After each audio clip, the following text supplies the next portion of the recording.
Hello everyone.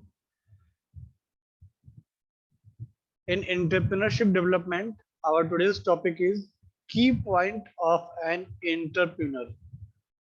Basically, आज के इस टॉपिक में जो हमें स्टडी करना है वो किसी भी एंटरप्रेन्योर के रिगार्डिंग क्या रिवॉर्ड्स हैं, क्या पेनाल्टीज हैं और क्या बेसिक फंक्शनैलिटीज होती हैं किसी भी एंटरप्रेन्योर की, ये सारी चीजें हमें स्टडी करनी है। ओवरऑल अगर होलसेल देखा जाए तो आज हमें ये समझना है कि बेसिकली किसी भी एंटरप्रेन्योर को क्या क्या प्रॉब्लम फेस करनी पड़ती हैं, किसी भी एंटरप्रेन्योर के साथ क्या क्या रिवॉर्ड्स होते हैं, क्या क्या क्वालिटीज होती हैं, उसकी क्या एक्टिविटीज होती हैं, किन किन एक्टिविटीज को उसे एग्जीक्यूट करना होता है एज अ एंटरप्रेन्योर। तो बेसिकली अगर एंटरप्रेन्योर की बात करें तो एंटरप्रेन्योर एक ऐसा पर्सन होता है जो खुद में मास्टर होता है। खुद में मास्टर का मतलब क्या करना है उसे खुद डिसाइड करना है, कैसे करना है उसे खुद डिसाइड करना है, किस टीम के साथ उसे अपने टास्क को परफॉर्म करना है उसे खुद डिसाइड करना है, कितना इन्वेस्ट करना है उसे खुद डिसाइड करना है, उसका मैन्युफैक्चरिंग प्रोसेस क्या होगा, सर्विस सेक्टर क्या होगा उसे खुद डिसाइड करना है, उसे कैपिटल अपना कैसे अरेंज करना है अपने इंडस्ट्री के लिए, अपने एंटरप्राइज के लिए उसे खुद डिसाइड करना है। तो ओवरऑल देखा जाए तो वो खुद का मास्टर है, मतलब होल सोल सारे के सारे डिसीजन उसे खुद लेने हैं, या यूं कहें कि वो खुद में मालिक है, खुद का भी मालिक और दूसरों का भी मालिक। ठीक है। तो यहाँ देखिए क्या रहा है, the most existing part of an entrepreneurship is that you are your own master. मतलब आप अपने खुद के मालिक हैं। ठीक है। खुद के मालिक का मतलब मैंने आपको बता दिया कि क्या काम करना है, कैसे करना है, कितना इन्वेस्ट करना है, किस टीम के साथ काम करना है, स्पेशलाइजेशन क्या होगा, क्या प्रोडक्ट होगा हमारा, हमारा मैन्युफैक्चरिंग प्रोसेस क्या होगा, ये सारी चीजें। When you are an employee, you work for others according to their plans, whims and finances. जब आप किसी के अंडर में काम करते हैं या जब आप किसी ऑर्गेनाइजेशन के लिए काम करते हैं तो आप उस ऑर्गेनाइजेशन के वर्किंग कल्चर को अडॉप्ट करके काम करते हैं। ठीक है। उस ऑर्गेनाइजेशन के सैलरी स्ट्रक्चर पे काम करते हैं। ठीक है। आप आप कहीं भी डिसीजन मेकिंग एक्टिविटीज में इन्वॉल्व नहीं होते हैं, आप सिर्फ और सिर्फ एग्जीक्यूशन एक्टिविटीज में इन्वॉल्व होते हैं। बट जब आप एक एंटरप्रेन्योर का रोल प्ले करते हैं तो वहां पे आप एक प्लानर की तरह काम करते हैं, एक फाइनेंसर की तरह काम करते हैं, एक होल सोल गेम चेंजर की तरह काम करते हैं। So in an entrepreneurship it is you who set the goal, plan the action and reap the satisfaction and rewards of having achievement the goal। तो अपने गोल को अचीव करने के लिए आप खुद प्लानिंग करते हैं, आपका गोल क्या होगा ये आप खुद डिसाइड करते हैं, उस गोल को एग्जीक्यूट करने के लिए क्या सेट ऑफ एक्शंस होंगे आप खुद डिसाइड करते हैं, और आप खुद को सेटिस्फाई करने के लिए आप इन सभी चीजों को एग्जीक्यूट करते हैं अपने गोल को अचीव करने के लिए। Why should you become an entrepreneur? Entrepreneur आपको क्यों बनना चाहिए या क्या खासियत है एंटरप्रेन्योर बनने में, क्या बेनिफिट्स हैं? You be will be your own boss and boss to other people and make decisions. मतलब आप दूसरों की वहां नौकरी नहीं करते हैं। जब आप एक एंटरप्रेन्योर होते हैं तो आप एक मालिक की तरह काम करते हैं, आप खुद के भी मालिक होते हैं और लोगों के लिए भी आप बॉस की तरह ट्रीट करते हैं, यानी लोग आपके अंडर काम करते हैं। that are crucial to the business success or failure।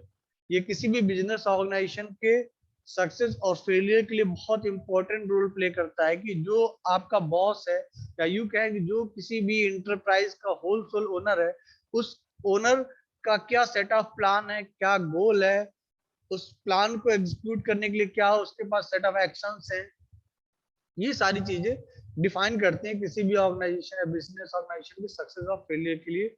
और ये सारी चीजें कंप्लीटली डिपेंड करती हैं एंटरप्रेन्योर पे या यूं क्या है उस ऑर्गेनाइजेशन के बॉस पे।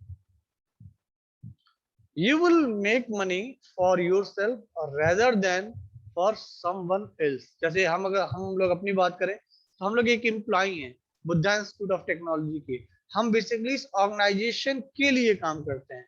हम जो भी हमारा डेली का वर्किंग रूटीन है वो किसी इंटरप्राइज के लिए, किसी कॉलेज के लिए, किसी बिजनेस ऑर्गेनाइजेशन के लिए है, और हमारी वजह से वो बिजनेस ऑर्गेनाइजेशन कुछ रेवेन्यू अर्न करता है, यानी हम उसे कमा के देते हैं। यानी जो इंटरप्रेन्योर है वो हमारे थ्रू कुछ रेवेन्यू अर्न करता है, ठीक है। You may participate in every aspects of running a business and learn and gain experience in a variety of discipline. जब आप कोई बिजनेस चलाते हैं तो आप बहुत सारे प्रॉब्लम फेस करते हैं, और जब उस प्रॉब्लम को आप फेस करते हैं तो आपको बहुत कुछ सीखने को मिलता है किसी एक स्पेसिफिक एक्सपर्टाइज में। जैसे फॉर एग्जांपल अगर मैं बात करूं कि सपोज करिए आपने कोई शेयर मार्केट का फेस डाला है, ठीक है, तो आपकी जो स्पेशलाइजेशन होगी शेयर मार्केट में परफेक्ट होगी। अगर आपने कोई कोचिंग इंस्टीट्यूट डाला है तो आपकी अपने सब्जेक्ट में एक्सपर्टाइज होगी। अगर आप डिजाइनिंग का काम करते हैं, घर के नक्शे वगैरह बनाते हैं, कोई अदर डिजाइनिंग का काम करते हैं, तो आपकी स्पेशलाइजेशन डिजाइनिंग में होगी। ओवरऑल कहने का मतलब ये है आप जिस भी चीज का एंटरप्राइज सेटअप करते हैं आपकी उसमें एक्सपर्टाइज हो जाती है, इसलिए क्योंकि आप अपने उस वर्किंग सिनेरियो में आप इतने सारे प्रॉब्लम फेस करते हैं, और उन प्रॉब्लम को फेस करने के दौरान बहुत सारे आप एक्सपीरियंस गेन करते हैं। You will have the chance to work directly with your customer. अगर आप एक एंटरप्रेन्योर है तो आपको डायरेक्टली अपने कस्टमर के साथ काम करने का मौका मिलता है। कस्टमर के साथ काम करने का मौके का मतलब ये है कि आप अपने कस्टमर की रिक्वायरमेंट को समझने की कोशिश करते हैं, मार्केट की डिमांड को समझने की कोशिश करते हैं, कस्टमर के सेटिस्फेक्शन लेवल को जज करने की कोशिश करते हैं। तो ओवरऑल ये आप कह सकते हैं कि आप बिल्कुल डायरेक्टली कस्टमर से कनेक्टेड होते हैं। क्यों? क्योंकि आपको जो प्लान ऑफ एक्शन होगा वो प्लान ऑफ एक्शन बिल्कुल कस्टमर के अकॉर्डिंग होगा। तो कहीं ना कहीं एज ए एंटरप्रेन्योर आप डायरेक्टली कस्टमर से कनेक्टेड होते हैं। You will have the personal satisfaction of creating and running a successful business.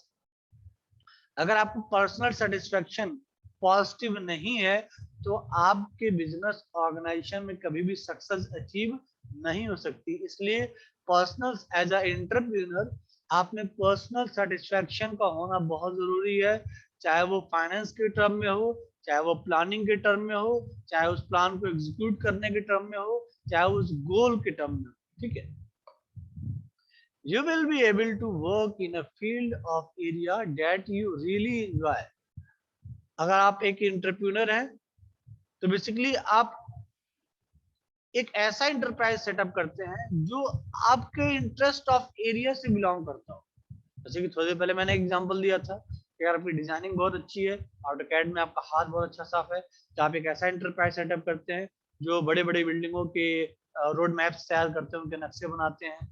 अगर आप मैन्युफैक्चरिंग सेक्टर में आपका बहुत अच्छा इंटरेस्ट है, आपको प्रोडक्ट्स की और रॉ मटेरियल्स की अच्छी नॉलेज है, तो आप मैन्युफैक्चरिंग यूनिट लगा सकते हैं। ओवरऑल कहने का मतलब ये है कि आपका जो एक्सपर्टाइज है वो आपके वर्क से कंप्लीटली रिलेटेड होती है। मतलब आप अपने इंटरप्राइज में कितना जुड़े हुए हैं, कितनी डीपली इन्वॉल्व है, कितना अपने काम को एंजॉय कर रहे हैं, ये डिपेंड करता है आपके एक्सपर्टाइज पे और आपके वर्क ऑफ फील्ड पे। You will have the chance to build retirement value. ये बहुत अच्छा एग्जांपल, बहुत अच्छा पॉइंट है किसी भी एंटरप्रेन्योर के लिए। अब सपोज करिए जैसे हम लोग एक एम्प्लॉय हैं किसी भी इस कॉलेज के लिए, हम जो भी अर्न कर रहे हैं, ठीक है, वो अपने लिए कर रहे हैं, ठीक है। हम अपने आने वाली जनरेशन को कुछ हैंड ओवर नहीं कर सकते। हम जो पढ़ रहे हैं, सीख रहे हैं, पढ़ा रहे हैं, वो सिर्फ हमारे तक ही सीमित है। हम ऐसा कोई एसेट्स नहीं बना रहे हैं, ऐसा कोई बिजनेस नहीं सेटअप कर पा रहे हैं जो एक समय के बाद हम अपने आने वाली जनरेशन को हैंड ओवर कर सके। लेकिन एज अ एंटरप्रेन्योर जब आप कोई एंटरप्राइज सेटअप करते हैं और जब आप अपने उस एंटरप्राइज को एक सक्सेस तक पहुंचाते हैं, तो फ्यूचर में चल के वो एंटरप्राइज आप अपने आने वाली जनरेशन को हैंड ओवर करते हैं, या यूं कहें कि आपके रिटायरमेंट के टाइम पे वो आपको बहुत हेल्प करती है। यानी जब आप काम करने के लायक नहीं होते हैं, आप फिजिकली इतने स्ट्रांग नहीं होते हैं, मेंटली इतने स्ट्रांग नहीं होते हैं कि कि आप किसी भी काम को प्रॉपरली कर सके, तो कुछ समय आपका ये एंटरप्राइज आपको रेवेन्यू जनरेट करके देता है ताकि आप अपने डेली लाइफ एक्सपेंसेस को मैनेज कर सके। तो एज ए एंटरप्रेन्योर ये एक चांस होता है कि आप अपने रिटायरमेंट वैल्यू को सेट करें, बिल्ड करें, ठीक है। अब अगर रिवार्ड्स और पेनाल्टीज की बात करें किसी भी एंटरप्रेन्योर्स के लिए, देखिए ऐसे लगता तो बहुत अच्छा है कि हम एक एंटरप्रेन्योर बन जाएंगे, करोड़पति हो जाएंगे, बहुत पैसे होंगे, हमारी लाइफ स्टाइल बड़ी ग्लैमरस होगी, लेकिन ऐसा नहीं है। देखिए हर बड़ी चीज के पीछे बहुत सारे कॉन्स भी होते हैं, बहुत सारे प्रॉब्लम फेस करनी पड़ती हैं, ठीक है। तो यहाँ पे हम उन्हीं दो चीजों को डिस्कस करने जा रहे हैं कि किसी भी एंटरप्रेन्योर के रिगार्डिंग क्या रिवॉर्ड्स होते हैं और क्या पेनाल्टीज होती है। तो पहले हम रिवॉर्ड्स की बात करते हैं। अगर रिवॉर्ड की बात करें एज एंटरप्रेन्योर क्या रिवॉर्ड्स होंगे, तो फ्रीडम टू वर्क, काम करने की आजादी होती है। आप क्या करना चाहते हैं, कैसे करना चाहते हैं, किसके साथ करना चाहते हैं, कितना इन्वेस्ट करना चाहते हैं, ये कम्प्लीटली एंटरप्रेन्योर पे डिपेंडेंट है। वो जैसा चाहता है वैसा कर सकता है।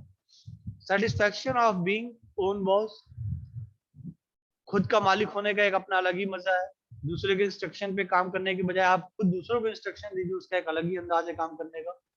Power to do thing as he likes, जो आपको अच्छा लगे आप वो करिए।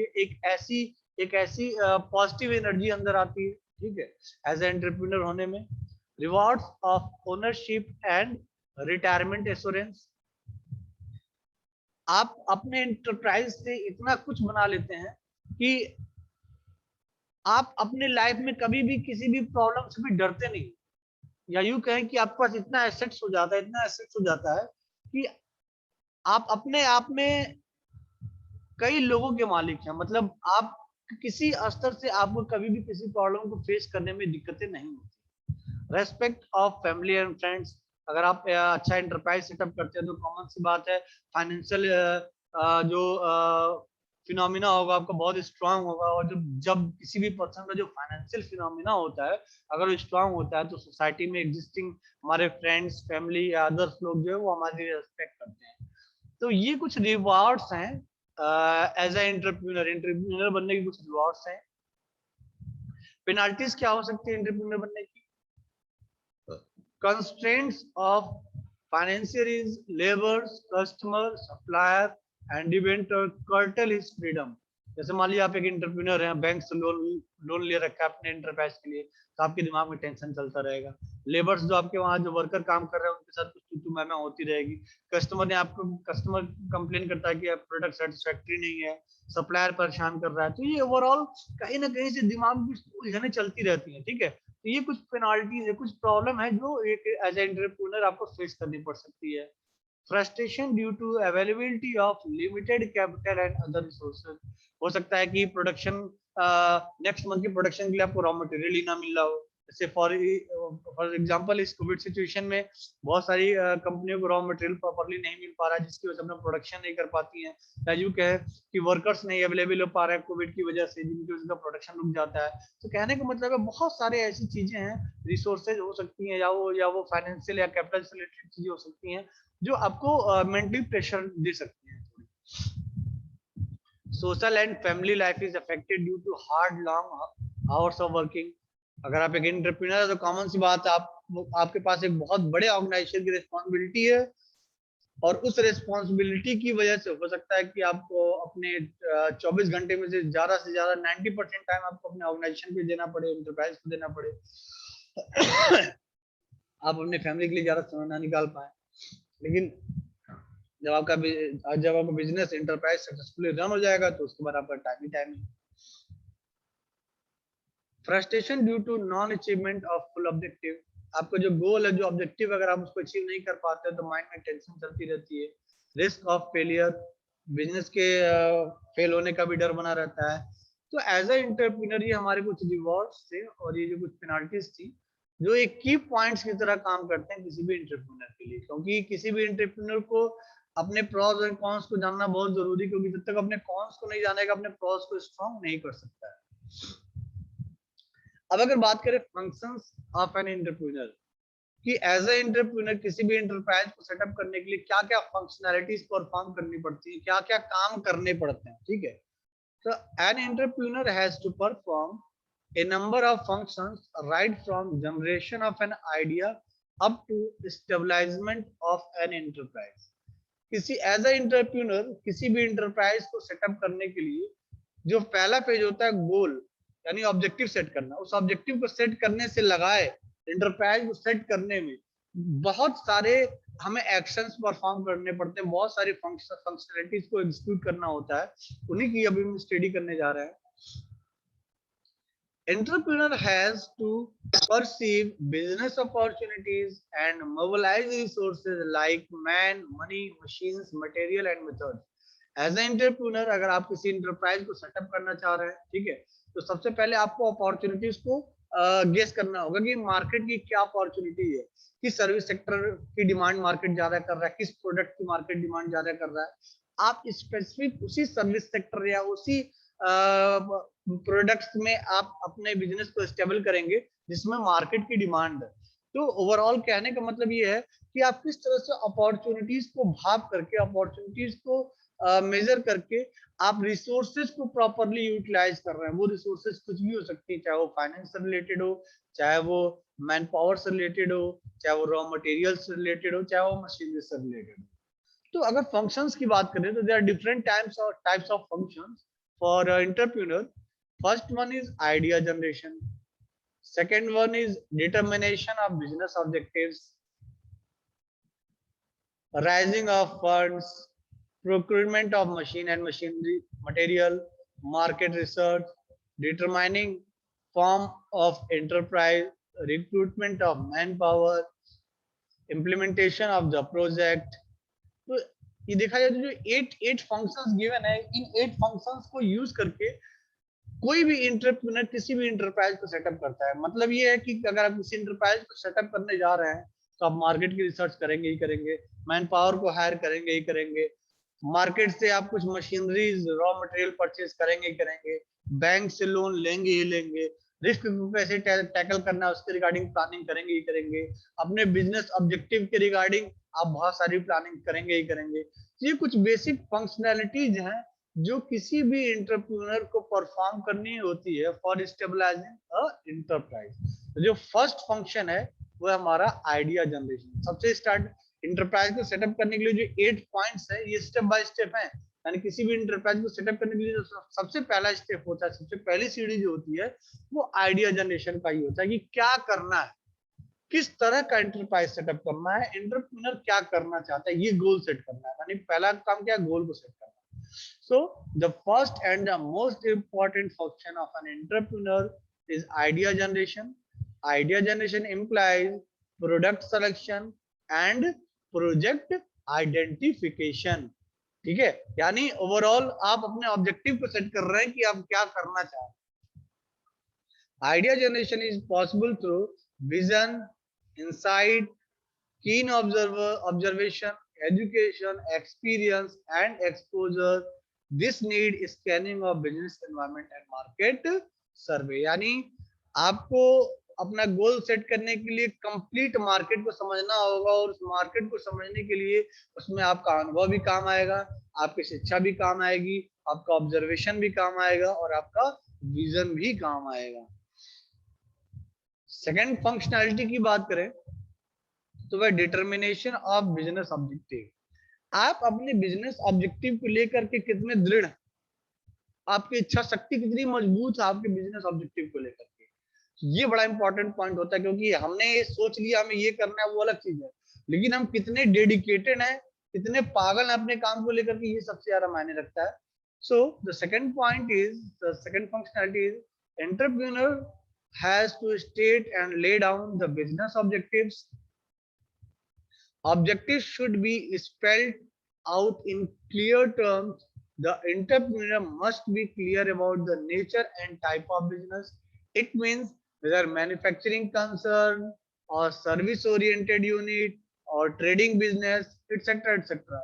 कहने का मतलब ये है कि डिटर्मिनेशन ऑफ बिजनेस ऑब्जेक्टिव, आपका जो बिजनेस ऑब्जेक्टिव है उसके बारे में आप बिल्कुल क्लियर रहिए कि क्या करना है, आपकी इच्छा शक्ति उसके रिगार्डिंग बिल्कुल क्लियर रहे। ठीक है, तो उसमें क्या है कि आपको ये समझना होगा कि आप किस सेक्टर में जाना चाहते हैं, आपका जो इंटरप्राइज है वो किस सेक्टर से रिलेटेड होना चाहिए, जैसे सर्विस सेक्टर में होना चाहिए, और ट्रेडिंग सेक्टर में होना चाहिए, मैन्युफैक्चरिंग सेक्टर में होना चाहिए। अगर आप सपोज करिए मैन्युफैक्चरिंग सेक्टर यूज कर रहे हैं, तो उस मैन्युफैक्चरिंग सेक्टर का जो नेचर ऑफ बिजनेस है वो आपको क्लियर है कि नहीं क्लियर है, किस तरह के प्रोडक्ट आप बनाना चाहते हैं, उस प्रोडक्ट का मैन्युफैक्चरिंग प्रोसेस क्या होगा, क्या टेक्नोलॉजी यूज करेंगे, क्या मैन पावर यूज करेंगे, उनकी क्या स्किल्स होगी, सारी चीजें बिल्कुल क्लियर होनी चाहिए।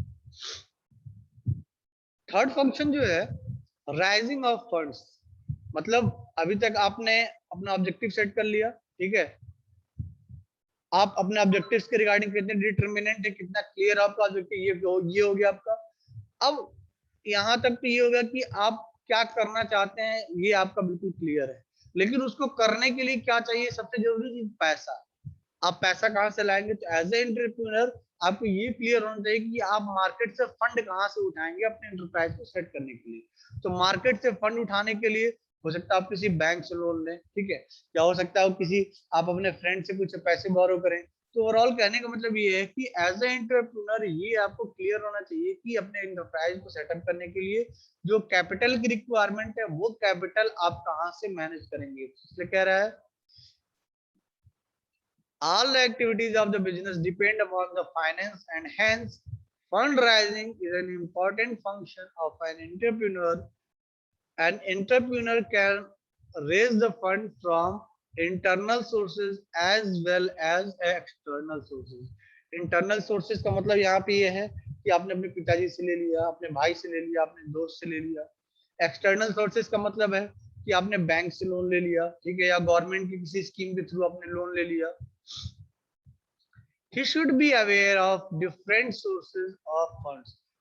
आप जिस भी सोर्सेज से अपना फंड ले रहे हैं अपने एंटरप्राइज को सेटअप करने के लिए, उसकी पॉलिसी आपको बिल्कुल क्लियर होनी चाहिए। ऐसा ना हो कि आपको एक साल में सारी चीजें सारे फंड्स रिटर्न करने और आपने लेके भूल गए और अपने बिजनेस में इन्वॉल्व रहे, तो पता चला कि इतना लोन चढ़ गया कि आपका बिजनेस बंद हो गया। तो जो भी आप फंड रेज कर रहे हैं मार्केट से, उसके रिगार्डिंग जो भी पॉलिसी है वो बिल्कुल क्लियर होनी चाहिए। नेक्स्ट है, अब आपके पास देखिए अपने ऑब्जेक्टिव क्लियर है, पैसा भी आपने कलेक्ट कर लिया।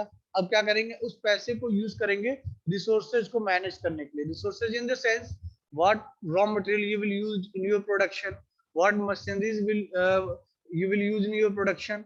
तो उसके रिगार्डिंग आप क्या करेंगे, मशीनरीज की खरीदारी करेंगे, रॉ मटेरियल की खरीदारी करेंगे। So entrepreneur has to identify cheap and regular sources of raw material which will help to reduce the cost of production. मतलब एज ए एंटरप्रेन्योर आप जो भी मशीनरी, जो भी रॉ मटेरियल आप मार्केट से परचेज कर रहे हैं, कोशिश ये करिए कि वो सस्ता और अच्छा हो, इफेक्टिव भी हो और कम कॉस्ट में हो। तभी आपके जो प्रोडक्शन का कॉस्ट है वो कम होगा और तभी आपके प्रोडक्ट की कॉस्ट कम होगी। और जब आपके प्रोडक्ट की कॉस्ट कम होगी और इफेक्टिव प्रोडक्ट होगा, तभी आपके प्रोडक्ट की मार्केट में डिमांड होगी। So while procuring machineries, he should specify the technical details and the capacity. He should consider the warranty also. तो ओवरऑल कहने का मतलब ये है कि रॉ मटेरियल परचेज करते समय आपको उसकी क्वालिटी पे ध्यान देना है, उसके कॉस्ट पे भी ध्यान देना है, और जो मशीन आप परचेज कर रहे हैं उस मशीन की क्या स्पेसिफिकेशन है, उसकी क्या टेक्निकलिटीज है, उसकी क्या वारंटी है, हर चीज आपको ध्यान रखनी पड़ेगी। नेक्स्ट है market research. As a entrepreneur आपने अपना गोल सेट कर लिया, मार्केट से पैसे इकट्ठा कर लिए, उस पैसे को खर्च करके आपने मशीनरी खरीद ली, रॉ मटेरियल खरीद लिया। अब मार्केट रिसर्च करना बहुत जरूरी है। मार्केट रिसर्च करना इसलिए जरूरी है क्योंकि आप अपने उस रॉ मटेरियल से किस तरह का प्रोडक्ट बनाना चाहते हैं जिससे आपके प्रोडक्ट की मैक्सिमम रिक्वायरमेंट मार्केट में। इसके लिए आपको मार्केट का रिसर्च करना पड़ेगा कि जो मार्केट में एग्जिस्टिंग कस्टमर है वो किस तरह के प्रोडक्ट चाहते हैं, ठीक है। सो market research is a systematic collection of data regarding the product which the entrepreneur want to manufacture, the demand for the product, size of market customer, the capacity of product, competition, the price of the product. Overall कहने का मतलब ये है, market research में आपको ये देखना होगा कि किस तरह का प्रोडक्ट कस्टमर चाहता है, ठीक है। मार्केट में कितने परसेंट कस्टमर ऐसे हैं जो आपके प्रोडक्ट की डिमांड करते हैं, ठीक है। सप्लाई चेन क्या है आपके प्रोडक्ट का, ठीक है। आप मार्केट के कंपटीशन को कैसे compete करेंगे, ठीक है। आपके प्रोडक्ट की कॉस्ट क्या होनी चाहिए जो कि एग्जिस्टिंग मार्केट के प्रोडक्ट से कम हो, जिसकी वजह से कस्टमर जो है आपके प्रोडक्ट की डिमांड करे। नेक्स्ट फंक्शन है determining from determining form of enterprise.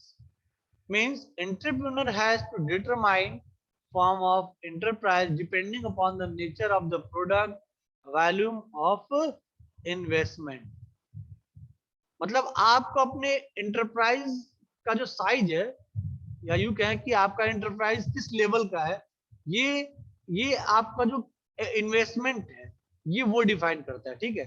तो जो आपने इन्वेस्ट किया है और आपका जो प्रोडक्शन वैल्यू है कि आप एक दिन में कितना प्रोडक्शन करते हैं, ये आपके एंटरप्राइज के साइज को डिफाइन करता है। और आपको ये समझना बहुत जरूरी है एज ए एंटरप्रेन्योर कि आपके एंटरप्राइज की साइज क्या है, वो लार्ज स्केल है, स्मॉल स्केल है, मीडियम स्केल है, ठीक है। The form of ownership are sole proprietorship, partnership, joint stock company और cooperative society etc. आप जो भी बिजनेस या वेंचर सेटअप कर रहे हैं, आपका वो बिजनेस आप होलसेल खुद अकेले स्टार्ट कर रहे हैं, या पार्टनरशिप में स्टार्ट कर रहे हैं, या ज्वाइंट वेंचर के थ्रू स्टार्ट कर रहे हैं, या कोऑपरेटिव सोसाइटी के थ्रू स्टार्ट कर रहे हैं, ये आपको क्लियरली डिफाइन करना होगा। नेक्स्ट है रिक्रूटमेंट ऑफ मैन पावर। आपने अपना गोल सेट कर लिया, फंड कलेक्ट कर लिया, मशीनरी खरीद ली, रॉ मटेरियल खरीद लिया, अपना एंटरप्राइज प्रॉपर्ली सेटअप कर लिया कि वो एंटरप्राइज कैसा है, और स्लोली सोल एंटरप्राइज है, ओनरशिप में है, पार्टनरशिप में है, ज्वाइंट वेंचर है, जैसा भी है। अब आती है बात रिक्रूटमेंट ऑफ मैन पावर की, यानी अब अपने उस ऑर्गेनाइजेशन को चलाने के लिए हमें वर्किंग हैंड्स चाहिए, तो वो वर्किंग हैंड्स आप रिक्रूट करेंगे, ठीक है। So estimating manpower recruitment for short term और long term, जो मैन पावर आप हायर कर रहे हैं मार्केट से, वो परमानेंट स्टाफ की तरह है या एडॉक पे है। लेइंग डाउन सिलेक्शन प्रोसीजर, किस प्रोसेस से उनको सिलेक्शन करेंगे आप। डिजाइनिंग स्कीम ऑफ कंपनसेशन, आप उनको क्या देंगे उनके काम करने के बदले में। Laying down the service rule, उनके काम करने का समय क्या होगा, तरीका क्या होगा। Designing mechanism for training and development, वो अपना काम वो मैन पावर अपना काम अच्छे से कर सके, उसके लिए आप उनको क्या ट्रेनिंग प्रोवाइड कर रहे हैं, क्या टूल्स प्रोवाइड कर रहे हैं, ठीक है। Next and last function for entrepreneur is implementation of the project. यानी अब एंटरप्रेन्योर के पास, एंटरप्रेन्योर ने गोल भी सेट कर लिया, मार्केट से फंड भी कलेक्ट कर लिया, रॉ मटेरियल खरीद लिया, मशीनरी खरीद लिया, अपना एंटरप्राइज सेटअप कर लिया, मैन पावर भी इकट्ठा कर लिया, उनको ट्रेनिंग भी दे दिया। अब वो अपने प्रोजेक्ट को इम्प्लीमेंट कराएंगे, अपने प्रोजेक्ट को बिल्कुल फाइनल टच देने के एंड पे है, ठीक है। So entrepreneur has to develop scheduled and action plan for the implementation of the project implemented in a time bound manner. So organize various resources and coordinate various activities. कहने का मतलब ये है, एज एंटरप्रेन्योर आपने सारे resources collect कर लिए, fund collect कर लिया, मशीनरी कलेक्ट कर लिया, रॉ मटेरियल कलेक्ट कर लिया, मैन पावर कलेक्ट कर लिया। अब इन सभी रिसोर्सेज को आप किस तरह से यूटिलाइज करें कि वो सारे के सारे रिसोर्सेज, सारे के सारे मैन पावर एक दूसरे से प्रॉपरली कोऑर्डिनेट करते हुए कम से कम समय में आपके बिजनेस को मैक्सिमम बेनिफिट प्रॉफिट दे सके, ठीक है। सो एज अ एंटरप्रेन्योर किसी भी एंटरप्राइज को सेटअप करने के लिए मिनिमम ये 8 फंक्शंस तो किसी भी एंटरप्रेन्योर को परफॉर्म करने ही होते हैं। तो ये था आज का हमारा की points of an entrepreneur. Thank you.